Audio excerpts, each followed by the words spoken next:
Siwmai, diolch yn fawr am eich gwylio am y fideo hwn. Fan yma, rydym mynd I arloesi y pecyn ar gyfer yr iaith Golang gyda'r enw Fyne, sillaffwyd F-Y-N-E. Felly beth ydy'r Fyne? Wel, mae'n pecyn neu llyfrgell ar gyfer y iaith Golang I datblygu y rhyngwynebau, graffig neu dywededig, lle fel yn y gyfredrefn weithredoedd Windows enghraifft rydym yn gallu rhyngwreddu gyda'r ffenestri. Felly, sut wneud hyn? Wel, os rydym yn edrych ar yr wefan ar gyfer yr llyfrgell Fyne, sef yn y Saesneg developer.fyne.io, mae angen I ni I mynd sefydlu rhag ofynion I mewn ar y cyfrifiadur. Sut wneud hyn?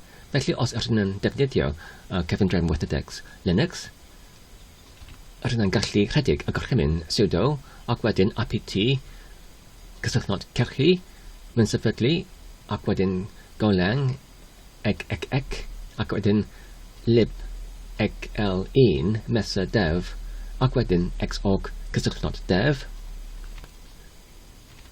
Rydym yn gwybod mae'r feddywedd Golang eisoes ei wedi sefydlu ar y cyfrifiadur, ond os rydym yn defnyddio y gorchymyn apt cysylltnod cerchu, does dim perygl neu niwed I rhedeg yr ail tro, fe fydd yr gwybodaeth dim ond allan yr neges mae'r hyn wedi ei mynd sefydlyd, ac mae'r un peth yn cymysio gyda'r feddywedd eraill. Mae'n debygol iawn mae'r wedi ei mynd sefydlyd ar gyfrifiadur hefyd. Ond dyna'r y gyntaf cam, sef I rhedeg y gorchymyn sudo apt yn y Saesneg get.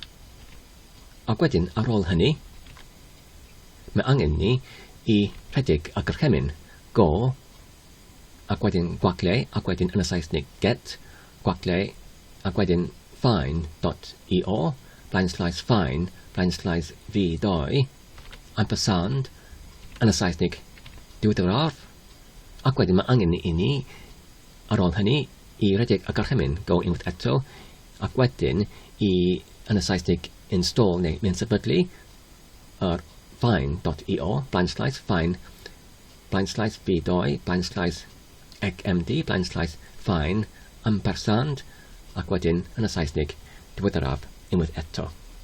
Felly, y gandad beth yw, mae angen I ni I gysylltu gyda'r rhyngrwyd, ac wedyn, ar ôl gysylltu gyda'r rhyngrwyd, y cam nesaf yw I rhedeg y gorchymyn, sef sudo, ac wedyn apt, ac wedyn cysylltnod, ac wedyn cerchu, ac wedyn mynd sefydlu, ac wedyn Golang, ac wedyn ac wedyn lib l1 cysylltnod, mesa cysylltnod, dev, ac wedyn xorg cysylltnod dev, ac wedyn I pwyso ar y botwm dodiad, fel hyn.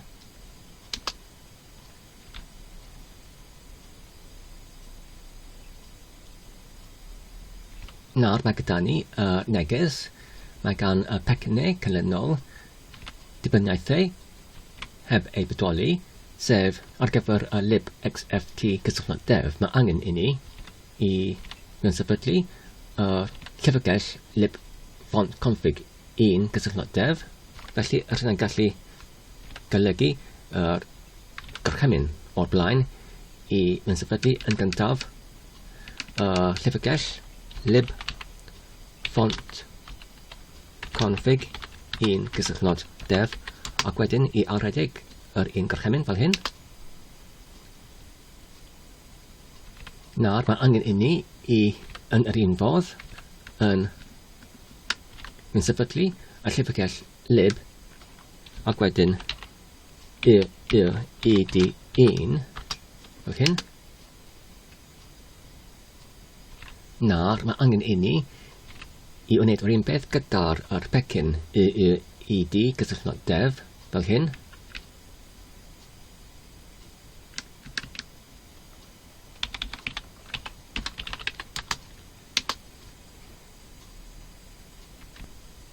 Nawr, beth sy'n digwydd yw, os ydyn nhw'n edrych ar y manylion, maen dweud mae'r tradegaeth ar gyfer lib ed1 ar gyfer defion 1 wedi ei sefydlu, ond ydyn nhw'n eisiau y tradegaeth sydd yn deb 11 yw 1. Felly, nawr, dwi'n wedi alldynnu yr tradegaeth ar gyfer yr defion 1 ac dwi'n wedi sefydlu y tradegaeth ar gyfer deb 11 yw 1.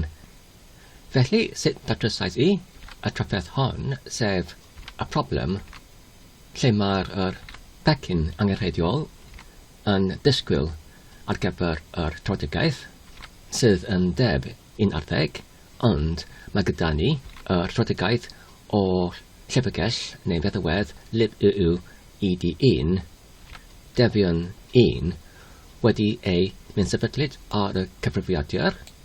Felly, os ydyn ni'n gweld ar y hanes o'r gorchymynion, rydyn yn rhedeg yn y terfynell arall, roedd angen i ni i rhestru yr tradegaethau o'r llyfrgell hon sydd ar gael oddi wrth yr cadwfedd ar gyfer y dosbarthiad o'r Linux hwn, sef y defion. Mae gyda ni yr tradegaeth ar gyfer y dosbarthiad defion 1 ac hefyd er ei fod yn yr un tradegaeth yn y rhif sef 2.36. Mae gyda ni yr tradegaeth arall ar gyfer y deb 11 yw 1. Felly, gyda'r tradegaeth o'r defion 1 wedi ei mynd sefydlyd ar y cyfrifiadur, roedd angen i mi yn gyntaf i dad mynd sefydlu yr un o'r tradegaeth defion 1 oddi wrth y cyfrifiadur, ac y gwneud i hyn trwy defnyddio'r gorchymyn sudo apt, ac wedyn carthu neu yn y Saesnig purge, ac mae'r diwylliad hwn sef purge neu carthu yn dadosodi yn feddywedd ar dibyniadaethau sydd ddim yn ei defnyddiwyd yn gyflawn os ydyn yn defnyddio yr diwylliad arall sef i alldynnu neu yn y Saesnig i remove.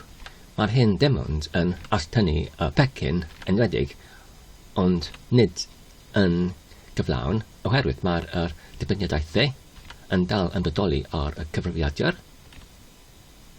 Felly, rydais i y gorchymyn sudo apt carthu ar gyfer y pecyn lib ed1, ac mae'r hyn yn alldynnu neu carthu yr pecyn gyda'i dibyniadaethau nid yn ei defnyddio yn gyflawn, ac wedyn pan rydyn yn rhestru unwaith eto yr tradegaethau o'r un pecyn sef lib ed1 sydd ar gael ar y dosbarthiad Linux yma, sef defion. Mae gyda ni dwy ohonynt, sef yr un gyda'r enw defion 1 ac y llall gyda'r enw deb 11, ac wedyn mae gyda'r un gyda'r llabed defion 1 gyda'r llabed blaenslaes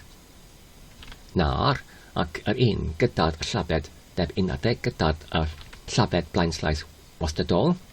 Felly, ar ôl carthu yr un gyda'r llabed defion 1, fe wnes i rhedeg ar gorchymyn sudo apt mewn sefydlu unwaith eto ar gyfer y pecyn lib ed1, ond gyda'r llabed blaenslaes wastadol, sef gyda'r llabed deb 11,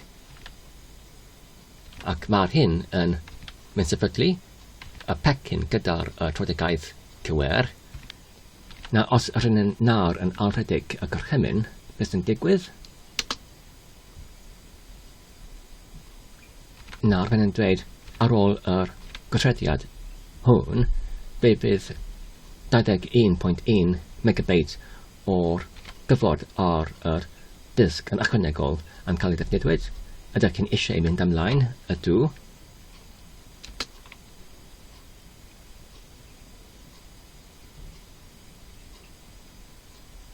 Felly, mae'n dweud na ella cyrchu rhai archifau, efallai dylwch rhedeg apt cyrchu diwedaru. Felly, wrth ni'n mynd i wneud hyn nawr, sef sudo ac wedyn rpt gysylltnod cyrchu ac wedyn diwedaru.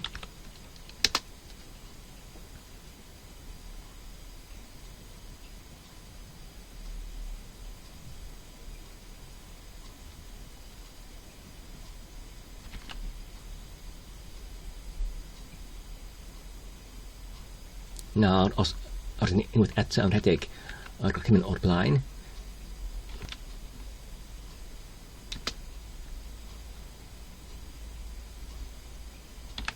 dwi'n eisiau yr ychwanegol 21.1 megabytes o'r gofod ar y disg i cael ei defnyddio.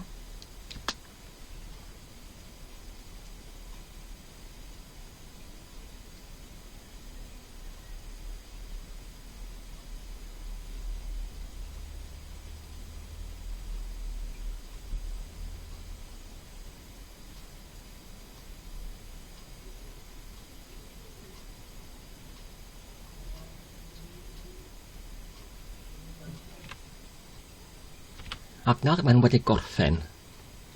Nawr y gam nesaf yw i rhedeg y gorchymyn go ac wedyn gwacle ac wedyn cyrchu ac wedyn Fyne.io ac wedyn gwacle neu y blaen slais Fyne ac wedyn blaen slais unwaith eto.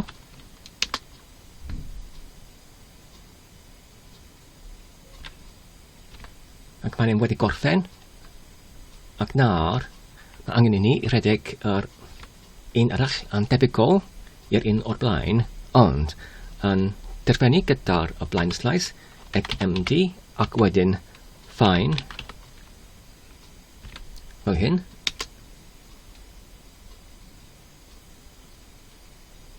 Ac mae'n wedi gorffen hefyd. Nawr, rydyn ni'n gallu gwirio yr sefydliad o'r meddalwedd Fyne trwy rhedeg y gorchymyn go gwacle, rhedeg, gwacle, Fyne.io, blaen slais, Fyne, blaen slais, V2, XMD, blaen slais, Fyne, tanillell, demo.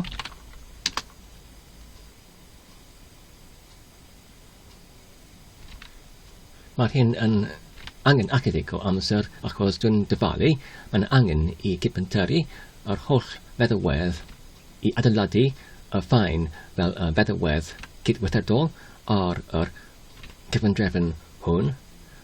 Dwi'n dyfalu dyma'r rheswm pam o rydyn ni'n angen i sefydlu yr meddalwedd eg yn ychydig yn gynerach.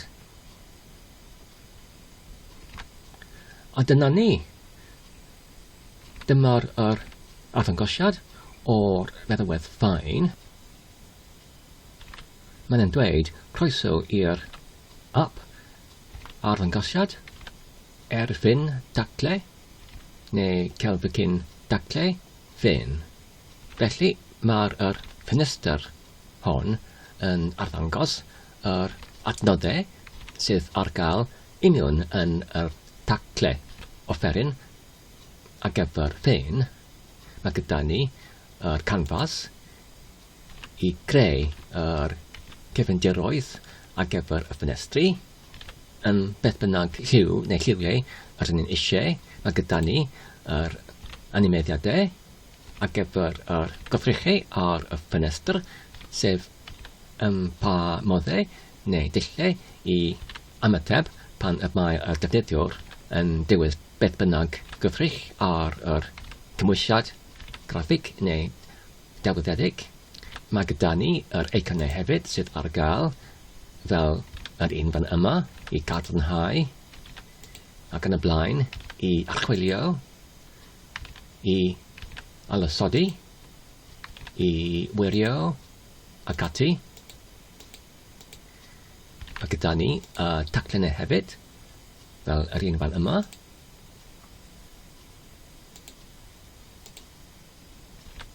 Fel hyn, neu botymau fel hyn, neu cardiau, neu'r blychau ar gyfer mewn osodiadau, neu mewn byniadau, mae gyda ni yr ffurflenni,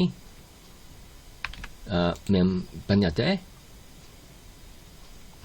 cynadiadau, y testunau, y barau offeryn, ac ati. Ac wedyn mae gyda ni y calliadau ar gyfer yr rhestrau, fel hyn, neu y tablau, neu y coedynau. Ac wedyn mae gyda ni yr cynalyddion, fel hyn. Ac wedyn y sgyrsiau.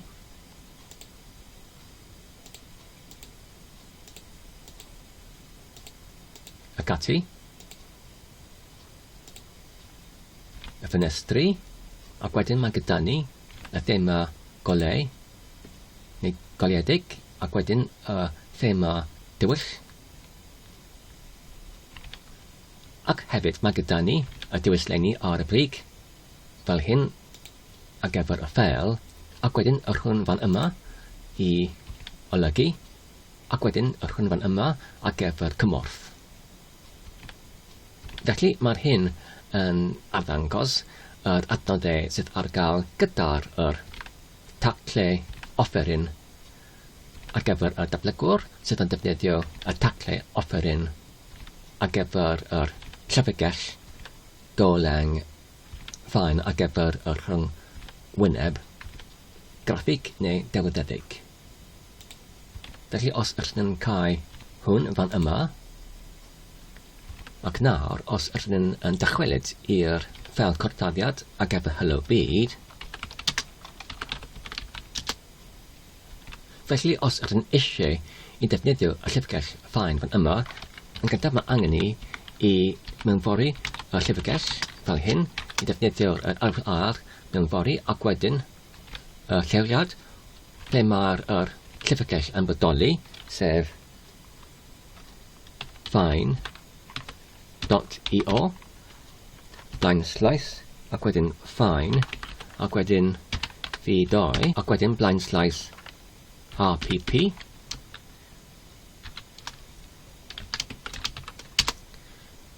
Os ydyn yn defnyddio y gwydrlen ar y ochr chwyth, ac wedyn os ydyn nawr yn marwio i mewn i'r ystygell go, ac wedyn fan yma os ydyn yn rhestru cymwysiad, mae gyda ni y bygellau newydd oedd wedi ei creu ddim ond ychydig yn cynharach pan ydyn yn mynd sefydlu y llyfrgell Fyne ar y cyfrifiadur, ac wedyn os ydyn yn rhedeg y gorchymyn coeden fan yma, neu os ydyn yn dod i mewn i'r ysbygell PKEG fel hyn, ac wedyn yn alredig y gorchymyn coeden, a dyna ni, dyma lle mae'r llyfrgell yn bodoli ar y cyfrifiadur lleol. Wedyn, os ydyn yn dychwelyd i'r gwydra len ar y ochr dde, ydyn yn gallu creu yr app, neu gwrthrych ar gyfer yr app, ar gyfer yr rhyngwyneb delweddydig, fel hyn. Mae'r app 1 yn cyfartalu i a dwi'n yn defnyddio y llawn wahanol tu flaen i'r cyfartalnod, oherwydd mae'r hyn nid yn unig yn wneud yr gwrthrych ar ochr chwyth yn cyfartalu, ond mae'n enedyddio neu mae'n creu y gwrthrych hefyd wrth yr gwrthrych app wrth y llyfrgell Fyne fel hyn. Pan ydyn yn rhedeg yr aelod ffwthiant newydd gyda'r priflythren N, achos mae'r hyn fel cyfrychwyd o'r blaen yn y fideo cynharach yn gwneud yr ffwthiant yn gyhoeddus. Wedyn mae angen i ni i creu y ffenestr wrth y gwrthrych app 1 fel hyn.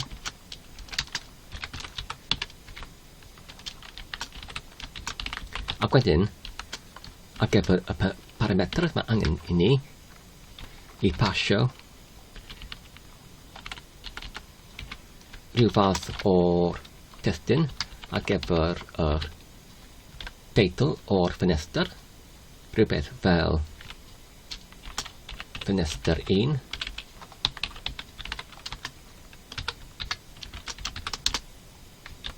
Ac wedyn gyda'r gwrthrych ar gyfer y ffenestr hwn, mae angen i ni i arddangos fe, ac hefyd i'w rhedeg fel hyn, ac mae'n bwysig i gofio nid ydy'r y iaith Golang yn angen i terfynu ar y llinell gyda'r gwahanod. Felly nawr, os ydyn yn achub y ffeil, ac nawr os ydyn yn rhedeg fe fel hyn, go, gwagle, rhedeg, ac wedyn dot.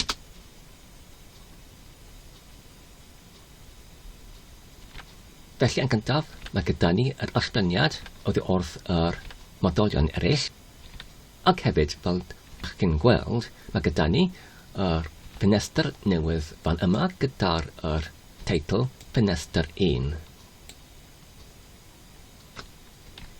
A dyna ni i gyd ar gyfer nawr. Diolch yn fawr am eich gwylio am y fideo hwn.